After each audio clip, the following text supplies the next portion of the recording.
नमस्कार, स्वागत है आपका कड़वा घूट न्यूज में। मैं हूं आपके साथ शालिनी। आइए बढ़ते हैं आज की बड़ी खबर की ओर। आरटीआई कानून को हुए 20 वर्ष, कांग्रेस ने केंद्र पर लगाया पारदर्शिता कमजोर करने का आरोप। मुख्यालय राजीव भवन में आज प्रदेश कांग्रेस अध्यक्ष दीपक बेज, नेता प्रतिपक्ष डॉक्टर चरणदास महंत, पूर्व मुख्यमंत्री भूपेश बघेल और अन्य वरिष्ठ नेताओं ने संयुक्त प्रेस वार्ता की। कांग्रेस नेताओं ने बताया कि आज सूचना के अधिकार कानून को लागू हुए 20 वर्ष पूरे हुए हैं। यह कानून 12 अक्टूबर 2005 को तत्कालीन प्रधानमंत्री डॉक्टर मनमोहन सिंह और सोनिया गांधी के नेतृत्व में कांग्रेस सरकार द्वारा लागू किया गया था। नेताओं ने कहा कि आरटीआई कानून में आम नागरिकों को सरकारी कामकाज में पारदर्शिता और जवाबदेही का अधिकार दिया। इसकी बदौलत गरीबों को राशन, पेंशन, मजदूरी और छात्रवृत्ति जैसी योजनाओं का सीधा लाभ मिला। कांग्रेस ने आरोप लगाया कि मोदी सरकार लगातार इस कानून को कमजोर कर रही है। 2019 के संशोधन से सूचना आयोगों की स्वतंत्रता खत्म की गई। 2023 के digital personal data protection act के तहत व्यक्तिगत जानकारी की परिभाषा इतनी बढ़ा दी गई कि अब जनहित से जुड़ी सूचनाएं भी छिपाई जा सकती हैं। कांग्रेस नेताओं ने कहा कि इससे पारदर्शिता पर गंभीर चोट पहुंची है। उन्होंने बताया कि देश और प्रदेश में सूचना आयोगों के कई पद खाली हैं। छत्तीसगढ़ में तो मुख्य सूचना आयुक्त का पद 2 साल से रिक्त है। वहीं आरटीआई कार्यकर्ताओं और विसल ब्लूवर्स पर हमले बढ़े हैं। इसकी सूचना सरकार सुनिश्चित नहीं कर रही। कांग्रेस ने मांग की कि 2019 के संशोधन को रद्द किया जाए, आयोग की स्वतंत्रता बहाल की जाए, रिक्त पदों की भर्ती शीघ्र की जाए और व्हील्स ब्लोअर प्रोटेक्शन कानून को लागू किया जाए। पूर्व मुख्यमंत्री भूपेश बघेल ने कहा कि अब केंद्र की एजेंसियां सत्ता के इशारे पर काम कर रही हैं। अदालतों को गुमराह किया जा रहा है और निखिल चंद्राकर के बयान जैसी घटनाएं लोकतंत्र पर सीधा हमला है। कांग्रेस नेताओं ने कहा कि आरटीआई की मजबूती ही लोकतंत्र की मजबूती है। वो ले जाते हैं 164 का बयान कराना है, बंद कमरा बंद है। कुछ वकील उस कोर्ट में पहुंचे और देखते क्या है, ये 30 तारीख की बात बता रहा हूं, देखते क्या है कि कंप्यूटर में पेन ड्राइव लगा हुआ है, उसको रीड कर रहे हैं और जो आरोपी है वो सीधी ला रहा है। एक घटना होगी, ये दूसरी घटना। लेकिन सजग जो वकील हैं उन्होंने अपने वकील साथियों से चर्चा की और सीधा डीजे के पास शिकायत की, तब जाके रुका। एफिडेविट देके शिकायत की गई है 4 वकीलों के द्वारा। होता यह है कि एफिडेविट हम लोग देते हैं सामान्य लोग, लेकिन वकील 4 वकील उन्होंने अपनी जिम्मेदारी समझी, क्योंकि वो लोकतंत्र के, प्रजातंत्र के, संविधान के रक्षक के रूप में वकील जाने जाते हैं। और इस कारण से उन्होंने इस विषय को गंभीरता से लेते हुए 4 वकीलों ने कोर्ट के सामने एफिडेविट दिया कि हमारे सामने इस प्रकार की घटना हुई है, इसके कंप्यूटर को सुरक्षित रखी जाए, सीसी कैमरा सुरक्षित किया रखा जाए और दोषियों के खिलाफ कार्रवाई की जाए।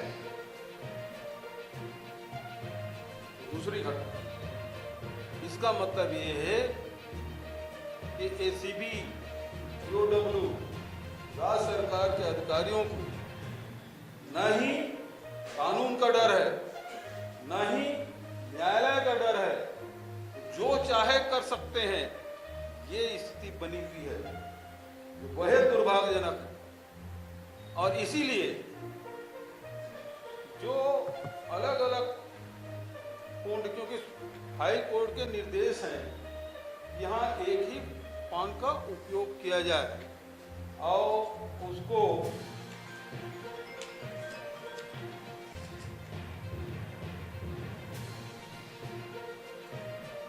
लेकिन ये जो कॉपी मिली वो बाहर किसी कंप्यूटर में उसको टाइप कराया गया था। हो सकता है इसी भी कार्यालय में हो।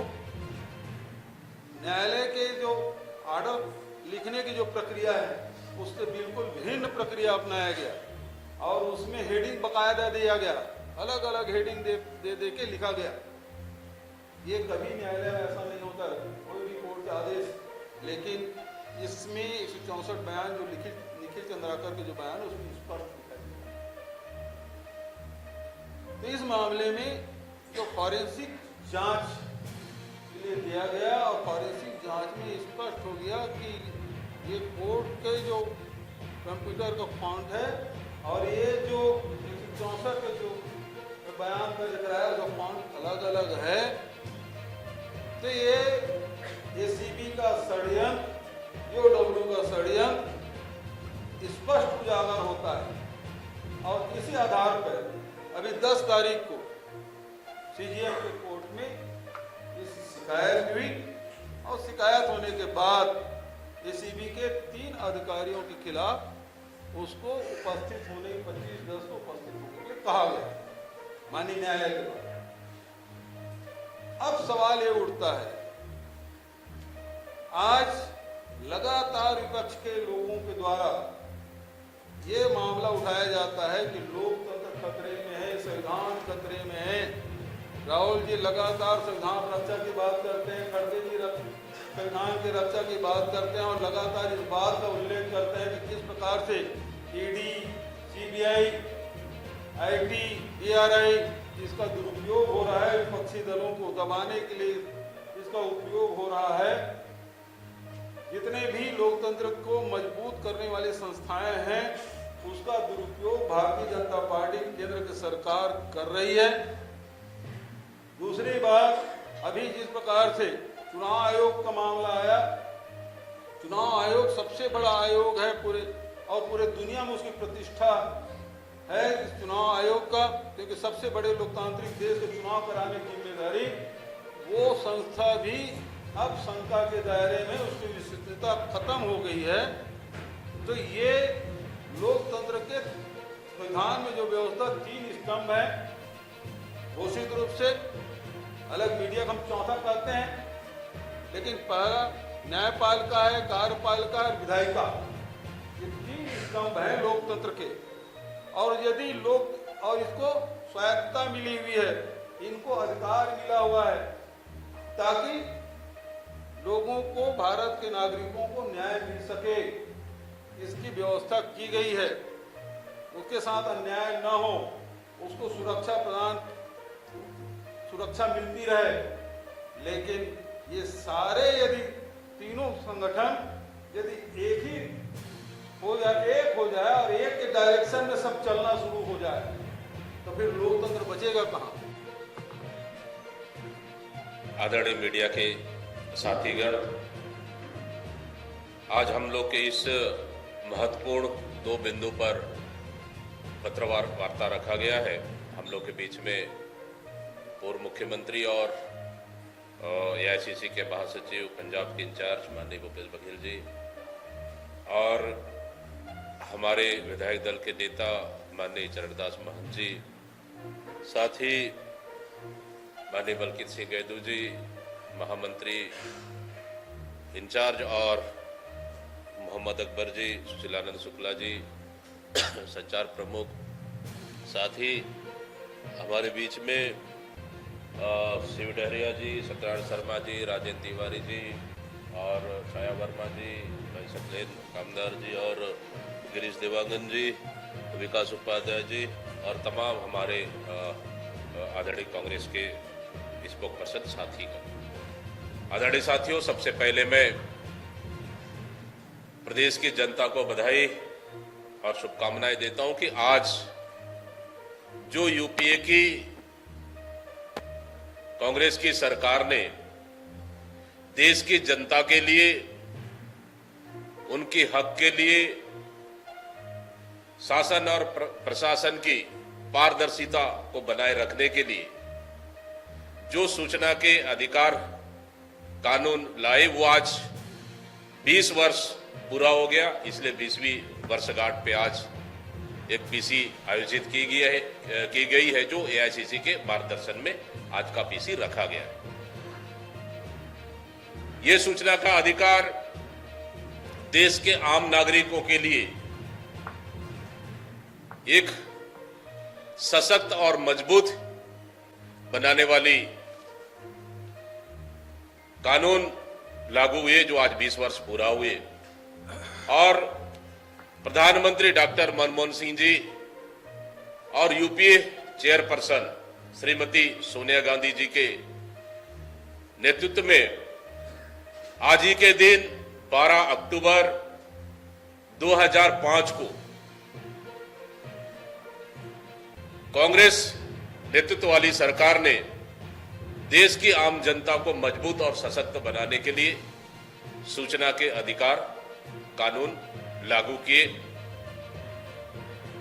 ये मनमोहन सिंह सरकार ने जो देश को महत्वपूर्ण सूचना के अधिकार साथ साथ कुछ महत्वपूर्ण जो देश की आम जनता के लिए कानून लागू किए, वो सूचना का अधिकार पहला कानून था। उसके बाद 2005 में मनरेगा का कानून, 2006 में वन अधिकार अधिनियम जो देश के आदिवासियों के लिए, फिर शिक्षा का अधिकार 2009, फिर भूमि अधिग्रहण में उचित मुआवजा का अधिकार 2013 और राष्ट्रीय खाद्य सुरक्षा अधिनियम 2013 जैसे कानून बनाए। सूचना के अधिकार के कानून का मुख्य उद्देश्य है कि आम नागरिकों को सरकारी विभाग और सार्वजनिक प्राधिकरणों में के पास मौजूदा जानकारी हासिल करने का अधिकार है। साथ ही शासकीय और सार्वजनिक कामों की पारदर्शिता बने रहे। ये प्रमुख रूप से सूचना के अधिकार का लागू होना ये दर्शाता है। लेकिन इस कानून ने हमारे देश के नागरिकों के हक के लिए, जैसे समय पर राशन, समय पर पेंशन, बकाया मजदूरी, छात्रवृत्ति दिलाने में मदद की है और साथ ही इससे सुनिश्चित किया जा सकता है कि ये सूचना का अधिकार देश के सबसे गरीब व्यक्ति को अपने अधिकार और हक जानने के लिए एक मजबूती प्रदान करता है। लेकिन जब से ये भारतीय जनता पार्टी की मोदी सरकार केंद्र में बनी है, तब से ये सूचना के अधिकार को कमजोर करने का प्रयास लगातार किया जाता रहा है।